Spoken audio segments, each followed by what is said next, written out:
Good evening, ladies and gentlemen, and we're back once again on a Thursday evening. It is time for the Radical Race Series Battle of the Radicals. It's the round 2 from the Nürburgring with no chicane in it either. I'm JP. I'm going to be joined in the booth not by Mr. Ewan O'Leary this week. He's off somewhere doing something fancy, I'm sure. I'm going to be joined by Tristen Herbst, who's going to come along for the ride here and enjoy these absolutely amazing machines round what could be some people's favourite circuit. I, for one, don't mind it. There you go, for a change. I actually do not mind this circuit at all. For others, well, who knows? It could be their Marmite track. It could be their absolute rotten track. We're never going to know until we get into the racing. What have we got lined up for you tonight? Well, we've got a 9-lap sprint race, and then we're going into a 14-lap feature race after. So that's going to make it very, very interesting indeed. Especially when we've got a top 10 reverse grid for race 2. Bit light on numbers this week, but that is due to the fact, I don't know if anybody's seen the weather in the UK. We are sitting in 30-degree heat right now, or well, 29 degrees, but who's going to argue over a degree? I don't think it's going to make a massive difference, to be fair. Some people's PCs are not going to like this evening. Some people, well, they might like it here as well. You just heard the sultry tones of Tristen in the background. Good evening, Paul LeMay, YouTube chat. Hope you are well, buddy. Hope you're enjoying the heat of the UK. I am sweating out. It is horrible. I'm sitting here with 2 fans on me, 1 on the PC and 2 on me, and I don't even know, Paul, if it's going to make a blind bit of difference, but we'll see what happens. Let's bring in Tristen, have a quick chat with him here as well before we run down the scores. Tristen, how are you, bud?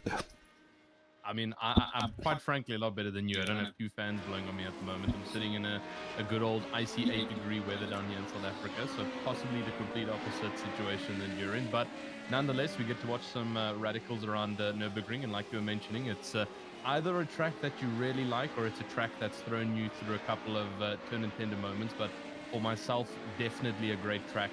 Lots of good class racing that can go on here, and we get to watch the iconic radicals go head-to-head.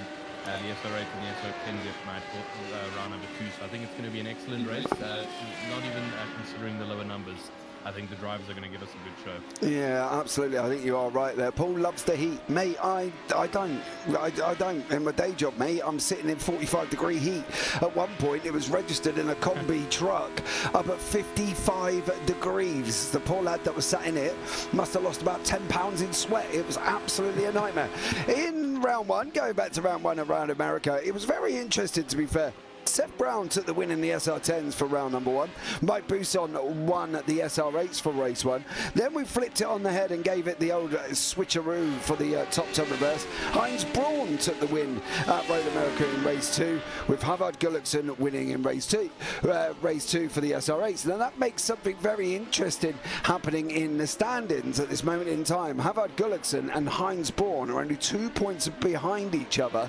Obviously Havard in the 8s, Gullikson in the 10s. Then we've got Mike Bousson, Jamie Bird, Seth Brown, Finley Melia Smith, Robert Woodward, Simon Renard, Ole Gullikson, Phil Glover sneaked into the top 10 after his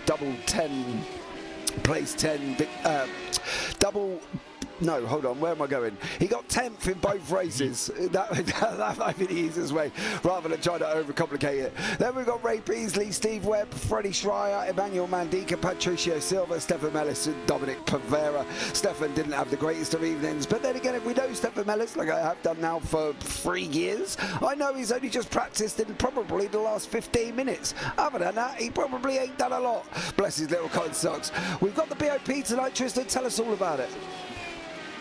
Yeah, no, I mean, we've looking at that point standings from round number 1. It is incredibly close just from round number 1, and that's also thanks to the great points. See, I think the cold is also getting to me. I'm also trying to struggle to find the word. The point system, there we go, the point system that we have implemented here at the Radical Series, where obviously you get a couple of points for the fastest lap, for maintaining the fastest lap, and also just being consistent overall will get you a point as well. So I mean, that top 5 is not even a top 5, it's a 1, 2, 3, 4, 4. That just proves to you how tight the top 5 is technically. And so round 2, even though it's early in the season, it's still going to be opportunity for our drivers to really push themselves. And coming in to that end of the qualifying, about 40 seconds left, we do have Simon Renard right up at the top with that 147.6. He's going to be pushed just behind by Ole Gullikson. And obviously the brothers, I believe it's just one of them here tonight. I'm not seeing Havard Gullickson out on track. So it's just going to be the one carrying the weight tonight, the number 222. And fortunately for himself, he gets himself into the podium for the start of it. So great run in quali for him. Yeah, absolutely. BOP-wise, the SR8 has had weight added to it, 45 kilos and added 103% engine power. Then it's minus 45 on the SR10s and minus 3.5, I think it is, on engine power. But as we discussed last week, that doesn't counteract it, even though apparently in my head it didn't work out like that, and it counteracted it. It does a lot for balance and corner places, and corner speed and corner handling. So there we go. That was nice of Simon Edwards to fully explain to us what it actually does. Right, let's bring you up to grid for race number 1. Simon Renard out in front, Ole Gullickson in second, and Mike Busson in third. It's the SR8's 1, 2, 3. Freddie Shriver leading the 10s with Phil Glover in behind him, Steve Webb, Stefan Mellis, Patricio Silva, Ray Peasley, Emmanuel Mandika, Jan-Erik Skresfrud in 11th, Dominic Pavera in 12th. I'm sorry, Jan, if I've just butchered your name there, but you know, I am English, that is what we do on that one. But hey dude, look, we can't get it right all the time, so we're going to go with that and hope for the best, and if he tells me I'm wrong, then I definitely know I'm wrong. But let's get this up and running. We've got a couple of more people going on to the grid. Simon Renard sitting there on pole position at this moment in time in that wonderful Benetton liveried SR8. It's going to be very, very interesting to see what he's going to be able to do. Can he get this off the grid though? That's going to be the question, and how's it going to react? Now, the SR8 generally is easier to launch than the 10. If anybody's seen these cars before, they are generally easier. We're just waiting for Steve Webb and Dominic Pavera to get going here, and we're going to wait for one more. Dominic's got to jump onto the grid. He's got about 40 seconds, clearly bringing it out as long as he possibly can. I'm presuming he's going to actually get on the grid, unless he's going to start from pit lane, of course. We're going to find out. Tristen, really quickly, what do we think is going to happen? I mean, I think it's definitely going to be tight. That BOP has tried to balance these cars as much as they possibly can, but it's all going to come down to the pull-off, like you mentioned, between the SR8 and the SR10. So let's see how it goes, as they are officially off the grid, and we'll have to wait and see how this goes coming down to turn 1 for the drivers. Yeah, you see Mike Busson, Simon Renard running side by side, Oleg Gullickson in second. Big old swap of 3 wide going into turn number 1 there as well. The corner with multiple different lines. Simon Renard sweeping around the outside of Busson at this moment in time in through the Mercedes arena. It's the SR8s out in front. They've got a great start so far. Simon Renard, Mike Busson, Gullickson, Webb battling away with Shriver at this moment in time. They're practically side by side. They are side by side as they're heading down into the left hand of the Valvoline curve for the first time before they go into Ford curve. It's the SR8 of Stevie Webb here. Has the SR8 got advantage, Tristan? Because at the moment they're leading all 5 places at the front. Yeah, the SR8's definitely getting the better launch here at the Nürburgring. All top 4 slots being occupied, and then Freddie Shriver just behind in the SR10. He's doing all he can. You can see him just behind. Oh, there's a little bit of a lock up there. That's coming from Steve Webb. He's dropped off into the gravel traps, and that's going to be over 3 to 4 positions. Loz, almost a very dangerous lead join at the back, and that could have been hectic contact, but fortunately just avoided with the knee driving by drivers in the backside. But Freddie Shriver does move up into 4th position. The top 3 still occupied by those SR8s, and it's going to be a bit of a chase, but they're the Benetton lead of Simon Renard with that great livery, and he's going to try and extend it now from Mike Busson. It's going to be a bit difficult, but I think he's got it in him. Yeah, we're going to find out how he gets on here as well. Busson trying to challenge him. Gullickson in behind that. We've got Phil Glover. He's having a good old go with Patricio Silva. He's going to bounce up the inside into NGK. Not really the most easiest place. You've got to be big and brave. Pick him up and stick him in your pocket on that one, Phil. Didn't quite make it through this time. In fact, he loses a place to Ray Peasley. He goes for 1 and loses 1. Unfortunately, Phil Glover in 7th place at this moment in time, sitting 4th overall in the SR10s, tucked in behind Peasley now. There in the background, Stefan Mellis in that wonderful Till livery machine, but is Glover going to look at diving down the inside? Not this time. Is he going to lose a place to Mellis on the outside? No, Mellis overcooks it, goes in deep there, and these 3 having a right little ding-dong, Tristan, as they battle off through a Mercedes. Yeah, it's incredible to see, and it's one of the great things about the Radical series, even in real life, is that there's always close racing between these cars. It's literally bumper to gearbox as it goes.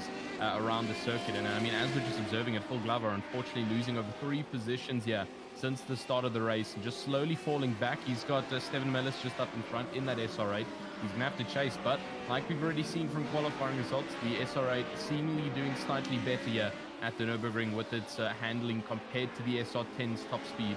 So we're going to have to wait and see if he's got it in him. But behind is Steve Webb trying to recover from his spin that happened just a lap ago. And he could possibly put himself on the backside of Phil Glover in the next couple of minutes if he doesn't defend himself correctly. Yeah, absolutely. This is Emmanuel Mandica. I think he's had some issues here.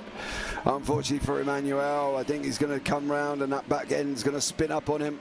He's gone in deep. Come on, round you come, round you come. There you go. Yeah, the SR10 going round. Unfortunately, Mandica, that put him all the way down the order now. But you can see Mellis is on a mission here as well. He's cleared Phil Glover. He's going after Ray Peasley. And as he's battling along here through the right-hand on the run-up through Advan Bogan into NGK, Mellis is looking like he's a man on a mission. Phil Glover, oh, blimey, Phil covered a lot more speed through there than Mellis. But these guys are still having this battle. They're in this kind of draft train environment at this moment in time. Because in front of Peasley is Gomez, Tristan. You can't really avoid this draft effect because you've got so many cars in a line at such a short distance. No, exactly, and it's bound to happen in any form of racing. But with the Radical Series, as we're seeing almost a dive there coming, but Steven Mellis climbs up on the inside line and just goes defensive in the SR8, and Phil Glover just behind, having slightly better into the corner speed with that SR10, but it's all going to come down to the corners here. A bit of a wiggle there from Mellis as well. Just a bit late, like we just saw with, I believe it was Emmanuel Mandica. A very, very similar situation, but that drafting effect that you spoke about is going to be a continuous factor our drivers have got to watch out for. We can see it here with Ray Peasley as he's getting ever so close on the backside here of Freddie Schreiber. Same cars, but just behind is obviously Stefan Millis, and it's going to be a bit of a fight here between the radical types of who's going to be dominant between specific sections here of the Nürburgring. And as you can see, the SR10 is just slightly faster into corners, but on the exits and on the rotation, the SR8 is just slowly catching up. And that's going to be the differentiator in these battles. Yeah, we'll see how Mellis gets on. He's got 3 people to try and have a go at there. Starting off with Ray Peasley on board. With Ray Peasley, we go now into the left-hander, through the Michelin curve, Steiner as well. Schreiber's got to slow down. He's going to have to try and decide how he's going to take this off. Is he going to reach NGK beforehand, and is he going to hit the brakes and try and get people to go through really slowly? Tucked in behind him at the moment because Schreiber's still got this slowdown. He's got to get it off. He's got to get it off soon. He's going to have to try and go through here really, really slowly because otherwise he will suffer a penalty, Schreiber. He hasn't got much options left. He's coming down now. He's got to be into the last few seconds. He does really bring it in on that one. Now he's going to go again, trying to minimize the loss. He's lost Mellis, he's lost Peasley, tucks in just inside of Glover, but that's the problem with a slowdown here, Tristan. He's basically got to try and get it off, and he tried to do it on the racing line and why they're still running, and he found it even more difficult because he ended up on the start-finish straight. Yeah, that was a super unfortunate slowdown penalty there from Schreiber, and a difficult position as well at the Nürburgring here. Not many places where the slowdown can be done without too much of a consequence. As we see the dive here on the backside there, that's Steve Webb. He's making his recovery on the outside line there in the SR8, just finding some space around Phil Glover. But again, just super unfortunate there coming from Schreiber with that slowdown. You can see the hunt is on there from Steve Webb. He's looking Webby everywhere. There's contact, a little bit of bump and run there between the two drivers, but fortunately nothing, no consequences bound from that. But he does get the position, and also running wide again is Schreiber. He loses out to Phil Glover just behind. Not the best of runs through that previous section, and he's going to have to work hard to try and climb on back onto the backside here of Phil Glover while the rest run away. Steve Webb already on the backside of Stephen Mellis here, and this is going to be a great catch because Webb, like we already mentioned, had a bit of a spin at the beginning of the race, and looks like he's all in it for the recovery here. The redemption is on. He's looking all over, squirming left and right, trying to find the best possible line here in that SR8, but trying to find it is going to be the difficult part here, as we see Glover losing a position into a bit of a slowdown, and Schreiber back up into 8. Yeah, Stevie Webb on a bit of a march here at this moment in time. Mellis there as well. Lots of things happening in this mid-pack out in front. Renard is leading away by 2.6 seconds. Busom Gullickson tucked in 7 tenths behind him at the moment. But Peasley's leading a battle of fast-charging SR8s. He's got Mellis coming at him. He's got Webb coming at him. Then it's Shriver who's also catching the draft at the same time here. There's lots going to be happening going down into turn number 1. Shriver's on the lights. I'm not quite sure what you're trying to achieve with that one, mate, because Webby's not going to care whether you're flashing him or not. And now Shriver goes in deep again, gets the job done over Webb this time around. Webb's going to look at trying coming up him through Mercedes. Can't stay with him at the moment. That SR8 is going to have a little bit more of a better handling. You see the line from Webb over Shriver there. Webby trying to come back through. Shriver's got it wrong again. He seems to be very much the master of his own downfall in race number 1. Yeah, Shriver just really not finding the confidence there in the SR10. He's getting the braking zones good coming out of the main straights, but just in the intermediary sections here between the technical corners, just not getting that rotation to brake ratio correctly. And you can just see it over-rotating on the backside there, just a little bit too hard on the brakes and not enough turn-in being applied to that SR10, and it's just throwing his race away. He gets past Webb and immediately Peasley got it wrong. Yeah, Peasley, the same thing on the outside line there. That's coming up towards Schumacher S's now, and he's lost the spot to Stefan Mellis. He's going to have to work hard yet again to try and get back on this position with the SR10. But through the technical part of the circuit, the SR8 having a slight benefit. Now onto the back straight. This is where you'll see the benefit shine from Ray Peasley. He's got to use it wisely, or he might get stuck in a bit of an SR8 sandwich for the time being. Yeah, he's just made a mistake going in through the through the right-hander there, unfortunately, into Steiner. That's going to bring Webby onto the back of him now as well. Webb's going to look at closing in, coming into NGK. How close is he going to get? Peasley's under pressure, and he's under a lot of pressure. Buson was briefly under pressure, but the gap's out to half a second once more over Gullickson. Shriver just literally dived Glover in the background going into the final corner. Glover just didn't have a response for him, but it's this draft effect once more going down into turn number 1. Mellis, well, I'm not quite sure why he jinked out of it and then went back, because he's now left that inside line open. That's going to give Peasley a good old run. Mellis has surely got to try to cut back underneath him. He is at the moment. It's side by side going in through Mercedes here, Tristen. These two, or these three, are literally fighting it tooth and nail.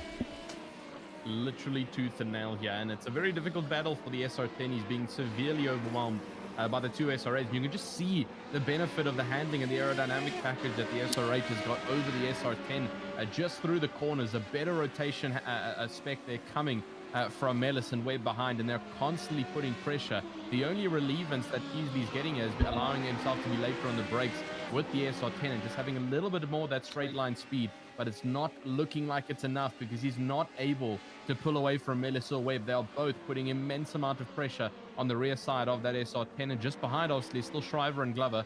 They're trying to stay with this 3-pack, but all three of them seem to be simultaneously pulling away as they come through the S's now up towards the last sector of this track. And still, it is the lead, Ray Peasley leading that battle for 5th. And he's going to have the advantage on the back straight here. Now the SR8s are going to have to stand down a little bit. They haven't been able to get past, he made a mistake. He's made a bit of an error. Yeah, he made a mistake and Mellis shot through. Mellis did not need a letter from the Queen at that time to be able to get through, I can tell you that much. In fact, that would be quite hard for the Queen in the UK because we actually don't have one. We've got a king, but never mind. Hey, but Mellis did not wait for the invitation. However, Peasley didn't wait for the invitation. Mellis is coming back at him. Shriver's having a go at Webb at the same time. Glover's trying to go around the outside. Peasley's run wide. He's on the little gravel. That's going to give Shriver a run here at this moment in time. These 5 cars putting on a show. They are not very far apart at all. Now it's Mellis leading. He's got to cover the inside line. Hug that white line harder than your favourite grandma, Stefan, because you won't let it through. There's contact in the back. Shriver, Glover, Peasley. Mellis still comes out on top, Tristen, and I'm not even sure how he's managed that, but considering he went wide into 1.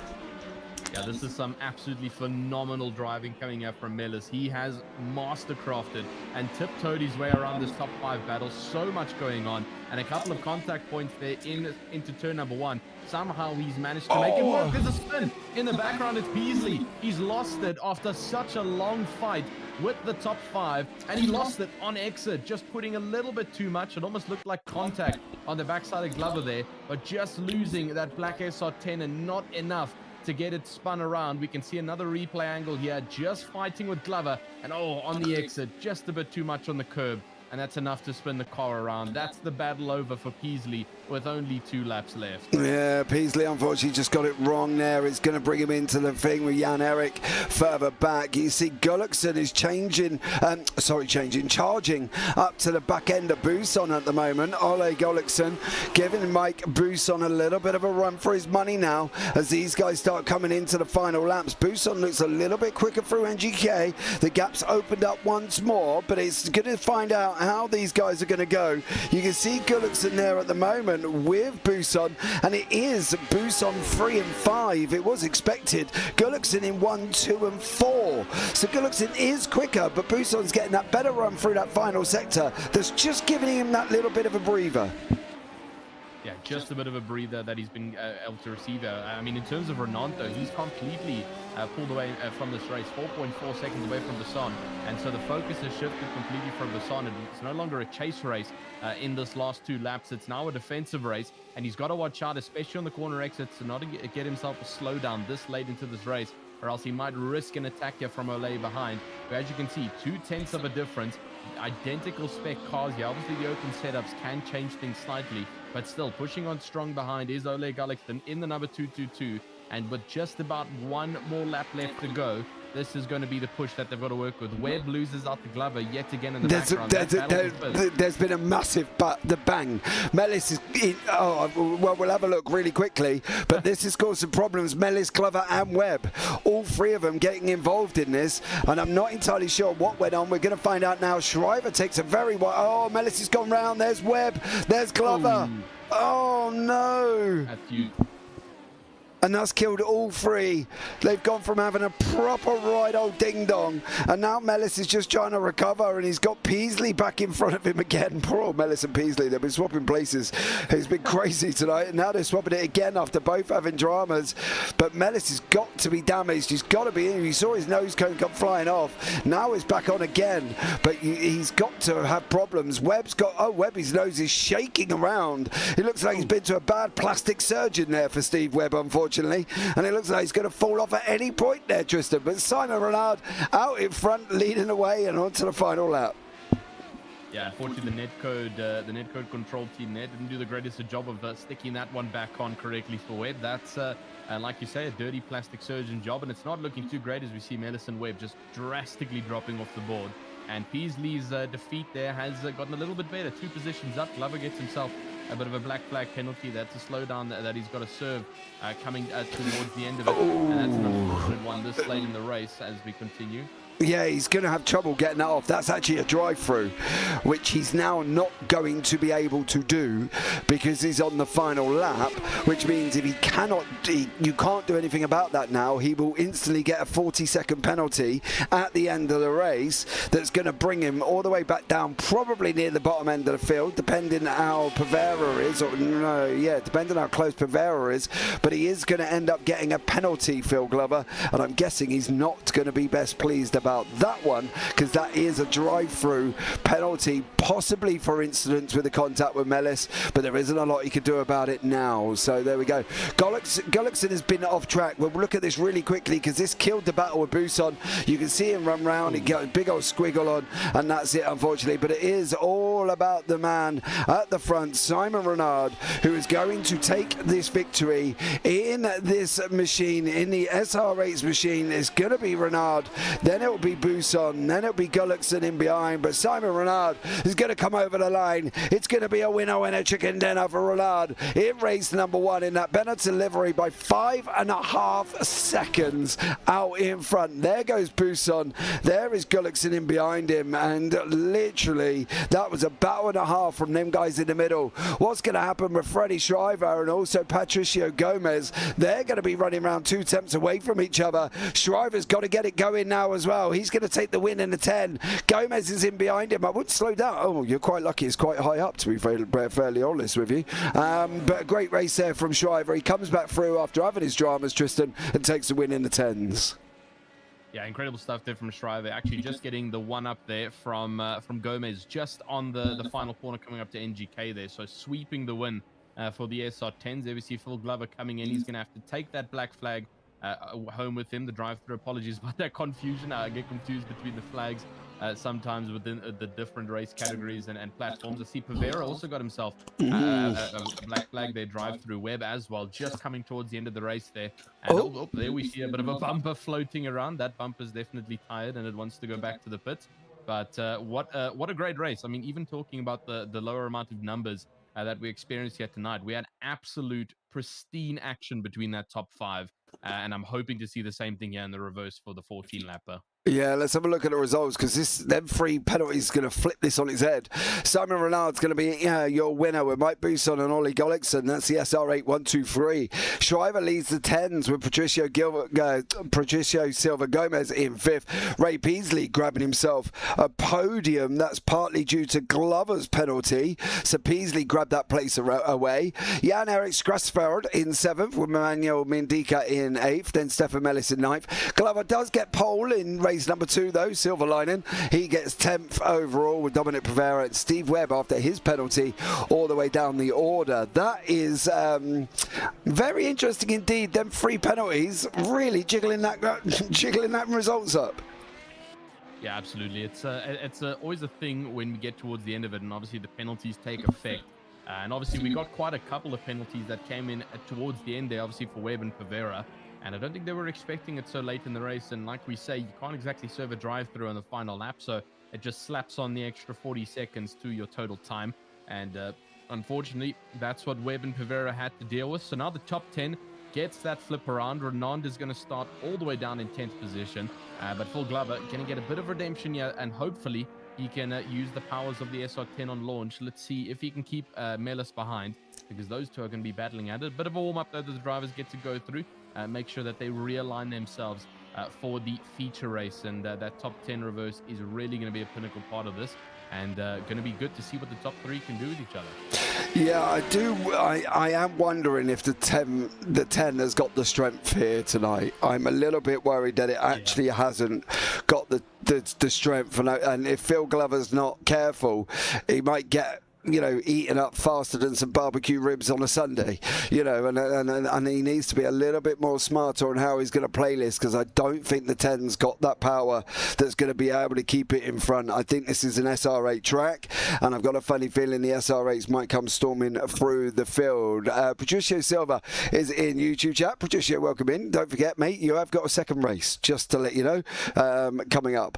Phil Glover will be on pole position with Stefan Mellis alongside Emmanuel Mandi in 3rd, Jan-Erik in 4th, then Ray Peasley, Patricio Silva in 6th, then Freddie Shriver 7th, Oleg Gullickson 8th, Mike Buson 9th, Simon Renard, your race 1 winner in 10th, Dominic Pavera and Steve Webb. I am a little bit worried about the 8s, sorry, not the 8s, the 10s here though, just because I've got a funny feeling I don't feel they've got the power to be able to handle this.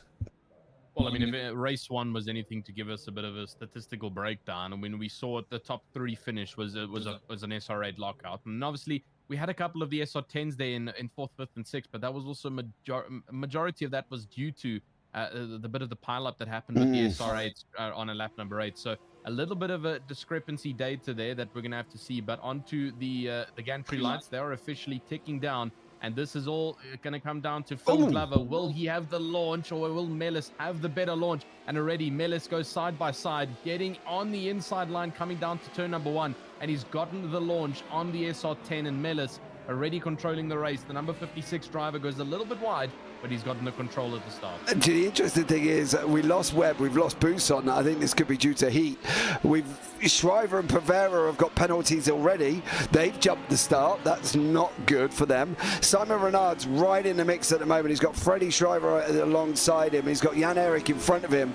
Dives under Jan-Erik here, and Shriver is on a bit of a march at the moment and is in a great position to do so. This could be excuse me, the first time we've had a double win in this season already. Mind you, we have only had 2 rounds, mind you, but it looks like Simon Renard's on a march here. Can any of the front 5 in front of him, maybe bar Oleg Gullickson, stop him? Because it looks like Renard is just strong as they come tonight. Yeah, this is going to be a great contention here between Gullickson and Renard, because obviously the cards have been flipped around now between the two. It's no longer Renard controlling the lead of this race.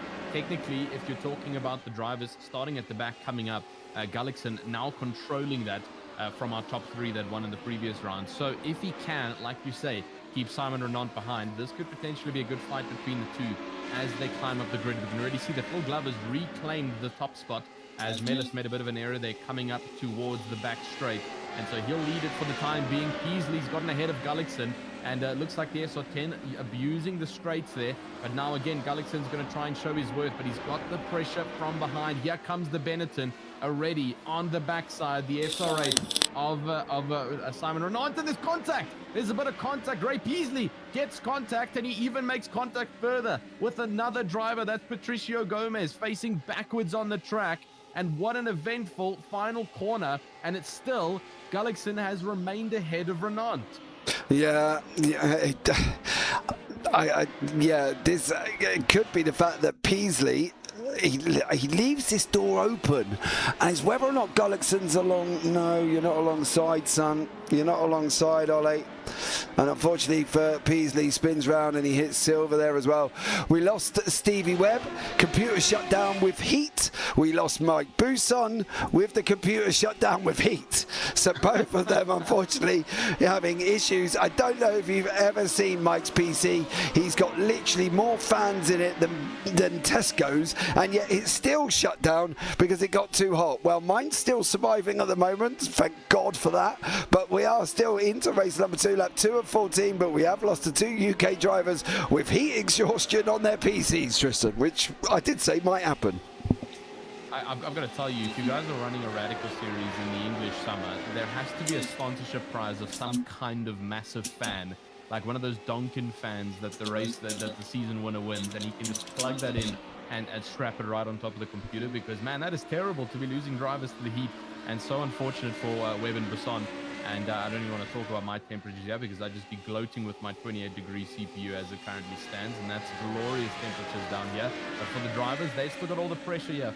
Still 12 more laps to go, and I feel like this main battle is still yet to come, James. We've got obviously still Renault has not gotten ahead of Gullickson. He is getting closer, and now we've also got Melis back onto P number 4. Phil Glover still leads the race as a whole, and here comes Peasley back onto the inside, coming into the final corner, a little bit more cautious. No contact wanted here, as the previous lap was a little bit hectic, but looks like he's gotten through it quite neatly. Now chasing on the backside of Emmanuel Mandika. Yeah, he's going to look at going at the inside. I do want to jump up front in a minute as well. Gullickson's just lost a... Oh, he's lost a... Oh, no. Gullickson has just caused himself some drama. What did you do? Rob. Yeah, did he do it on his own? Oh, he did. He went in. Oh, my God. You ain't getting that stop, son. Lunch. Yeah, watch the exit. Oh, Ollie plied the power.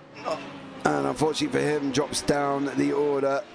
Mike Buisson is back out on the grid. Steve Webb's back out on the grid. How much longer we're going to keep them for, I have not got a clue. Phil Glover just lost that position to Renard. There's Melis going to go after him now as well. Renard out in front and literally is, I think he's at this point now, to be honest with you, Tristan, where he's just going to run away with this. Yeah, I mean, he's up into P1. We saw it last race, obviously the 5.5-second win, and he's got nobody else to contest for the time being. Gullickson making that error has kind of thrown away the chance to battle with Renault. It's going to be quite a bit of time. He's got 5 more laps compared to the previous heat, and so it gives him a little bit more time to work with here, but it's still, the more time that Renault spends up in front, the more the gap builds. You can already see 2.1 seconds almost already between himself and Phil Glover, and then obviously Melis behind Phil Glover is eventually going to try and catch up, and then Gullickson only behind him, currently in 4th position. So it's going to be quite a chase. Gullickson did set the fastest lap last lap, which was about an entire second faster, about 8/10, faster than Renault's time up in P1. So maybe if Gullickson really pushes himself here, he could do something, but it's going to be a bit of a miracle to try and get up in front there with Simon. Yeah, I think it's going to be, unfortunately, I don't think Ole's quite got the pace. I think, to be honest, he's kind of going the wrong way more than going forward for Ole Gulli at the moment. Mandika has also given himself some drama. Poor old Emmanuel Mandika. Running outside, him and Peasley were having that great little battle, of course. Oh, dude, you're coming round whether you like it or not on that one. You're already out of control. Oh. There goes the back. Yeah. He looked squirrely going into the corner before, and unfortunately it wasn't settled enough, and poor old Mandika has now gone round. Phil Glover, Scott Stefan Mellis still climbing on him here or trying to come at him. Is this where we're going to see this battle? Because it does look like people in behind Renard and Gullickson are struggling, and maybe Mellis and Glover might be the battle to keep an eye on. Yeah, definitely going to be one to keep an eye on here. If Mellis can catch up, he was about 4/10 behind, and unfortunately over the past 2 laps he's dropped quite a bit, 1.6 seconds between the two. Obviously two completely different cars here, the SR8 and SR10. Sorry, not completely, still definitely both radicals, but slight differentiations in age and performance. And so what can Glover do to try and keep this gap? He's going to have to abuse the car where it's strong, but the same goes for Mellis. He's going to abuse the car where it's strong and where it is better on this track. And like we saw from race number 1, the SR8 definitely, if it's driven correctly, it's got the upper hand compared to the SR10. And so that's going to be the chase now. Mellis and Gullickson, they're obviously behind. Gullickson dropping off a little bit further, like we already mentioned, but Glover is no longer in the attack game. He's a little bit too far already, about 3 seconds. And so this is going to be the defense game, because if Mellis does start to catch up, he's going to have to put all the elbows out to try and keep that SR8 behind, or else he might risk losing out on that final step of the podium. Yeah, absolutely. He's going to have to, Glover here is going to have to be a little bit more defensive than probably he wants to. I think at this moment in time, though, to be honest with you, he hasn't really got a lot to worry about. He's just got to keep the car on the race circuit. I think that's it for now, and that's all he's got to try and actually do here for Phil Glover. Keep it on the racetrack, and I think you should be good for that second overall. But Mellis is going to be coming at him as much as he can. Peasley's gone into pit lane. Pavera's still in pit lane after his drama earlier on. Unfortunately for him, he's now sitting in pits and has been in there for almost 5.5 minutes. So I think Dominic Pavera's race evening is done and dusted. So there we go. The perfect storm, Glover and Mellis, says Paul LeMay. Well, yeah, I think you might be right, but it does look like at this moment in time, though, Glover's got the upper hand, Tristan, and if he can keep this car on track, I can't see Mellis getting through. Yeah, 2.2 seconds already. Last lap was 1.8. He is definitely extending. And I mean, looking at the previous lap times now, unfortunately, Mellis is just not setting the lap times he needs. 150.9, so far his best. 149.9, an entire second faster coming from Phil Glover. So he's definitely pulling the legs out here, and he's going to continue to do so. But now the actual strategy coming from Glover, like you already mentioned, he doesn't have the pressure from behind. He doesn't have the pressure in front. All he's got to do is keep it consistent. We've seen what the SR10 can do if you don't take it into the corners correctly, as already provided examples by Emmanuel Tandiki and a couple of other drivers in the SR10. You've got to be careful on the corner exits in this car, especially when it comes down to braking. If you slam the brakes and try and accelerate too hard, you are going to over-rotate, and it's going to be a bit of a tough one, as we do see Mellis blipping a little bit in the background. And actually, a new battle that I might be seeing coming slowly but surely is possibly Mellis versus Gullickson. Now, Gullickson is catching. He caught about 3/10 in the previous lap, so that could possibly be a switch around for the final spot of the podium. Yeah, I wonder if Mellis is taking it easy to try and hold on to that position. The problem is here for him, he's got a very fast charging Norwegian who isn't going to take it easy, kind of ride or dies almost, and that's the thing for Mellis. He's going to have to try and pull his finger out and try and up that lap time, because as you say, last time out Gullickson was quicker than Mellis, and I think it's going to be the same thing over the next couple of laps. You see, he pulled out 1.2 seconds over Mellis on lap 5, half a second on lap 4. He lost 5.5. That was obviously due to his own little dramas, but I think this could be Gullickson's really going to be closing in on Mellis here, and I think Mellis has got to up his game a bit. Yeah, definitely so. He's gotten a bit relaxed, as you can see, from not really catching up to Glover. And like you mentioned, he's almost not pushing too much because he feels he's comfortable in the spot. But unfortunately, that figure on the live timing board is officially changed from white to yellow, representing under 1 second. And here comes Gullickson. He is going to be pushing on stronger now, and as soon as it turns orange, we know that we're under 5/10 as we slowly start to chase on further. So Gullickson lapping, as you can see in the bottom, last lap over 1.2 seconds faster compared to Mellis. So I'm not too sure if Mellis is making a couple of micro errors in and out of corners, possibly just trying to stabilize the car there, but it's not doing him any good. Down to 6/10 already coming from Gullickson. He has caught a massive amount just in this lap alone. And coming into the NGK chicane now and into the final corner through to sector 5, it's down to 4 tenths into the orange figures we go. And Gullickson's actually going to have a nice pull on the backside, both obviously in that SR8. So the speed's going to be relatively the same, but a little bit of slipstream coming for Gullickson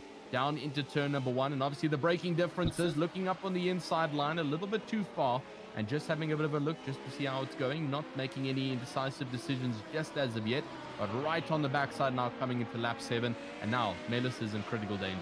Yeah, it's a defense job from Steph. Oh, well, you can't defend against what you can't see. He's back, thank you. But Melis is going to have to be really, really careful now. He's going to have to try and drive the wheels off that SR8 if he can, because he's got Ole Gullickson coming at him, who's very, very quick indeed. Ole at this moment in time sitting 9th in the championship. Stefan Melis sitting 16th in the championship. This will help both of them get a big old chunk of points here, but it's got to be down to what Melis has got to do. He's got to come out of corners and start hugging the lines going into the next one. I think he's going to have to drive ultra defensively, harder than Jose Mourinho parking a bus at a football club, I can tell you that much. I think for Melis, he's just now got to be really, really aware of what's coming at him and defend, defend, defend. And at the moment, it looks like Gullickson might be just that little bit quicker. Yeah, looks like he really is. He's got a bit more confidence in that SR8, and he's slowly starting to find the positions around the track. Extended a little bit there. Looks like Melis went pretty defensive through the Schumacher races coming up to the back straight.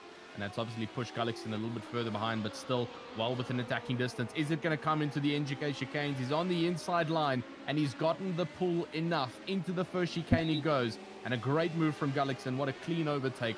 Moving up into 3rd position. That's the final spot of the podium that he's got to hold. Another battle that's about to start is that battle between Silva and Shriver. 6 and 7. Silva is limping at the moment. He's terribly slow. About 4 seconds last lap slower than Shriver. And you can see the figures turned yellow as well on the live timings board. Is Shriver now in the attacking zone on Silva. And this could potentially be a bit of drama. Again, same category cars here, meaning same or similar driving styles. They've got to adapt, but now right on the backside, Shriver just finding much better traction on the entry of that corner and actually going side by side here. Something is not right with Silva, because he's kind of just let that go, and Shriver goes past into 6th. Yeah, I don't think Silva's got the speed here. I think whatever he's got himself into throughout this race has given him damage and has not allowed him. Oh, is this what you did? What did you do here? I think this is what we watched. Hold on. Is this where? Oh, this is the contact with Beasley. Yeah, this is the contact with Beasley. Yeah, straight into the wall, and I wonder if that's given him terminal damage that's unfortunately just not making that car go very fast at all for Silva.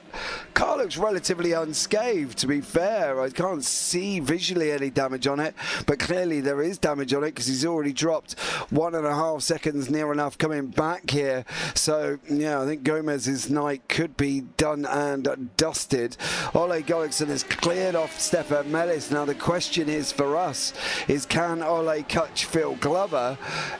He was quicker last time out as well, by not a lot, mind you, but can he catch Glover now? Oh, Shriver's giving himself a slowdown, not a good idea, especially as we've only got, what, it's going to be 5 laps to go.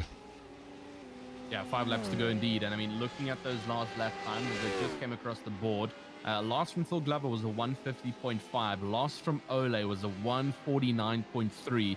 1.2 seconds faster again on the previous lap around from Gullickson, and so he is catching up to Glover. And unfortunately, Glover looks like he's gotten into a bit of a comfort zone there. Pillows resting on both sides of the head, and that's kind of slowed him down a little bit. Not too much pressure being placed on him, but Gullickson is in a bit of a motive here to try and get back up towards the top after his spin.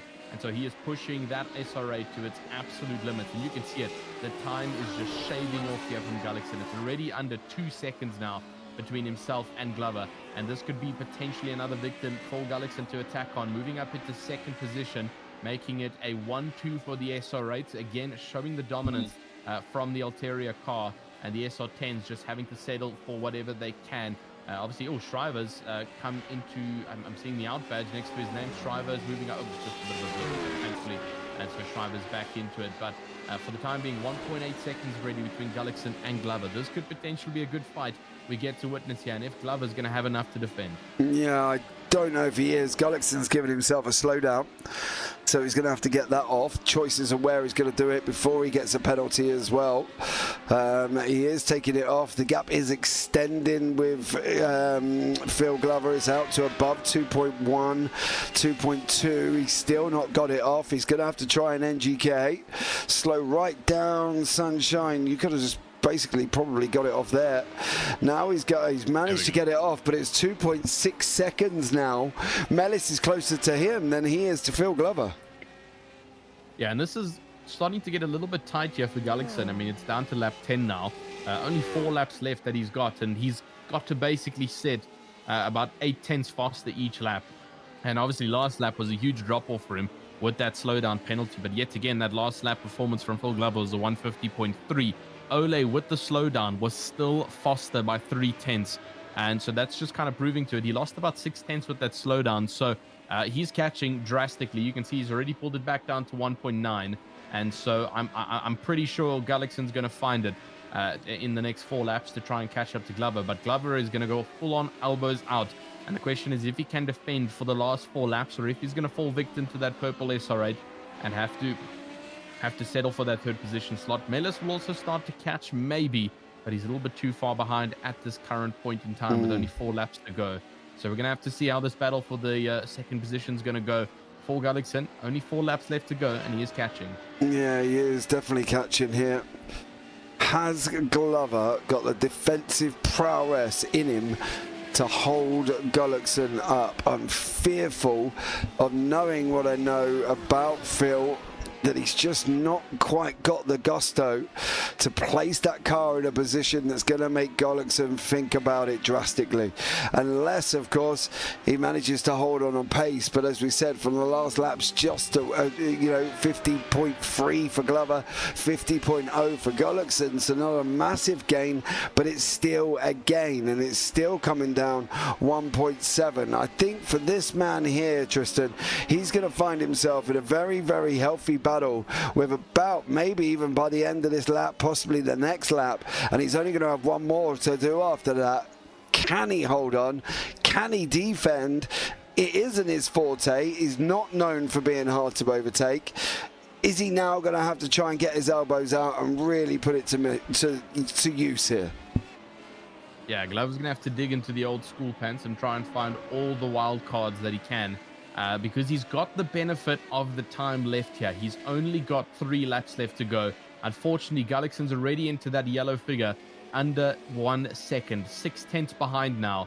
And so if Glover wants to hold this up until the end of the race, which is seemingly starting to look a little bit hard, he's going to have to really start to get defensive here, slow Gullickson down into corners, and then absolutely pace it out of the corner when Gullickson doesn't expect it. That's the strategies of slowing the car down behind you and trying to block any attacking move. Obviously, only 1 defensive move allowed in racing, and so he's got to use it wisely here. Otherwise, he could face penalties. But Glover is going to have to work with what he's got. And unfortunately, Gullickson already 3/10 behind on lap number 11. He's still got 3 laps to hold. He needs to race his absolute life out over here, or else he's going to lose it. As you can see, Gullickson already looking up into the inside there out of the Schumacher racers. That's too much pressure coming to Glover. And I was expecting that might happen. Just too much from the orange SR, from the purple SR8. And the pressure is on from the white SR10. He's just lost out on the corner exit. Oh, gutted. The only good thing about that is he's still on the podium, or he's actually the winner overall for the SR10s. But he's in the podium overall with both classes. So if he can just hang on for another couple of laps here, 2.8 seconds to Mellis, manage that gap, and he will still be on, well, be winner of in class with the SR10s and still be in 3rd overall. So still a good haul of points for Phil Glover there. I'm gutted. Tristen, I thought he was going to get his elbows out. Do we think it was pressure? Because you mentioned pressure straight away. Yeah, I mean, it just looked like pressure. I mean, we saw that Gullickson into that corner, the left-hander coming onto the main straight. It was just, he was already looking up on the inside line, trying to see if he could maybe stick his nose up on the inside. And I just feel like Glover, obviously having not too much battling going on in the race, and then all of a sudden having Gullickson on the backside, getting a little bit argy-bargy and a bit close for comfort there. So, I mean, it could be driver error, but the thing is, Gullickson, I mean, Glover drove the past 9 laps, absolute clean, with absolute cleanness, no incidents. And then all of a sudden, we see Gullickson on the backside trying to push into second, and just too late on the brakes coming from Glover, locking up a little bit, and then also trying to rotate the cars. Unfortunately, two things that cannot be done at the same time is braking and turning hard. And that's what he tried to do in the SR10 there. Coming up to the same corner where he's just done it, you'll see he'll be much smoother now. There's no pressure on the backside, and he gets through with cleanliness. So just too much pressure on the backside. But a good part, like you did mention, is he was able to catch it. That could have been a lot worse, to the point where he lost the car backwards, allowing Nellis and possibly Skrefsrud to get past, and Schreiber, as we now actually see Schreiber getting past Jan there in a 6th position. But fortunately for Glover, he was able to catch the car and point it forwards in a rapid momentum, and he's still on the backside of Gullickson and just holding it for the time being. Yeah, he's managing that gap out around about 2 seconds to Mellis currently. This is the battle with Jan Erik. He's trying to have a go at Freddie Schreiber, but I think Schreiber might start pulling away here and just opening up the door a little bit more. Mandika has had more drama. Looks like Peasley's had more drama, unfortunately for them. They've dropped down the E-order, still ahead of Webb and Buson. They've, of course, had their own problems with computer issues, both men in the UK. Their computers have just gone kaput. But let's see whether Jan Erik dropped about 1.6 behind Schreiber that time around. I suppose really the focus at this moment in time is the fact that Gullickson is opening up the door to about 3.8. Just coming in the background is Mellis. That's Mike Buson going to make a nuisance of himself here. He's trying to recover some of it, well, trying to unlap himself practically. But I don't know if he might do that, because Stefan might just let him go and hope that he'll catch feel and help him out with that one. Yeah, it's going to be a tight one, as we now see obviously a bit of a change-up coming here, but that's obviously, like we already mentioned, the back marker trying to find his way up as we're on board there with Mellis, and just one of the other vehicles there just trying to work his way up, the number 666 of Mike Buson, and finding his way up in the SR8 with Stephen Mellis having a bit of a consistent race here, the number 56, just trying to find those curb exits and making sure that the SR8 is staying nice and nimble and clean coming towards the end of it. But I mean, someone who we haven't really gotten to talk to, and I'm hoping Simon Renaud doesn't have any sponsors on his car that are important to show, because he hasn't been on camera much after disappearing into the distance. And there we see him in the beautiful Benetton livery, absolutely leading this race. And 17 seconds of a gap. We thought that the 6 seconds in the heat number 1 was incredible. He's doubled it, not even doubled it, he's tripled it basically from Gullickson. 17.5 seconds, and all the battles behind has allowed him to completely pull away on that SR8, and he's doing it with absolute style in that livery as he continues to push on. You can see Gullickson there in the background of his shot, only coming down into turn 1 as he's already heading on into sector 2 in this race. But it's officially lap 14 out of 14, final lap here for Simon Renaud, and he's just going to copy paste what he's done for the past couple of laps. The same old for that SR8. And like he's done in heat number 1 and going into heat number 2, this is going to be great points for the championship standings heading into heat round number 3 next week. And this is going to be some good stuff for Renaud. Coming up to the Schumacher races, he's just got to hold on for a little bit longer, and that's a double win like you were talking about, James. Yeah, absolutely. Our first double win of the season. It's going to be Simon Renaud. In through the left-hander he goes. We've got a few more corners. In through Vashsteiner, the right-hander now. That's going to be done. Then it's a run down the fast right-hander of Advan Bogan, and then into the NGK, and that will be Simon Renaud taking a double victory here. Phil Glover is off the racetrack at this moment in time. I'm not too sure what he's done, but he is off track. We'll pick up on Renaud going over the line. Glover's losing places here on the final lap, but Simon Renaud is going to take the win. It's going to be another win for Renaud. 2 out of 2. First double win of the season for him, and a great job for Simon Renaud. What has happened to Phil Glover? He's lost the SR10 lead, and unfortunately for him, whoa. Ooh. That looks mechanical. Yeah, that looks like a wheel disconnect. That looked very, very bizarre, didn't it? Yeah, I mean, absolutely no corrections. Look at the steering wheel. That looks like a complete wheel disconnect. Yeah, completely. Yeah, and unfortunately... That is so unfortunate. Yeah, unfortunately for Phil, he's lost the lead of the 10. It is going to go to Freddie Schreiber, who's going to take the victory. Silva will be second. Glover looks like he's going to keep going and gets third overall in the SR10s. Seventh in across the whole field. And Freddie Schreiber takes the win, very fortunately, I must say, in the SR10. Great racing from him. Had a very up and down evening. Decides that the wall's going to be better off for his car than the rest of the racetrack. Yeah, and Eric comes over the line in fifth there. Then Patricio Gomez and a couple of others. But great racing again, even in race number 2. It's just a shame that obviously Buson and Webb had their issues. Glover, clearly we've seen had these issues. Peasley, great race number 1. He's had issues with it as well. Mandika's had an up and down night. It's been a bit of everything for everybody, isn't it?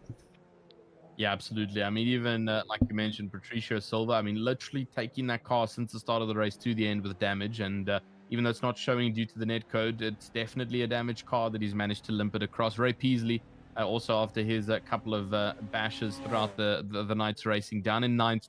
And that is going to be 5th overall for the SR10 class. Not what he was hoping for in heat number 2, but unfortunately, that's what you get with the Nürburgring. The Nordschleife bites even harder.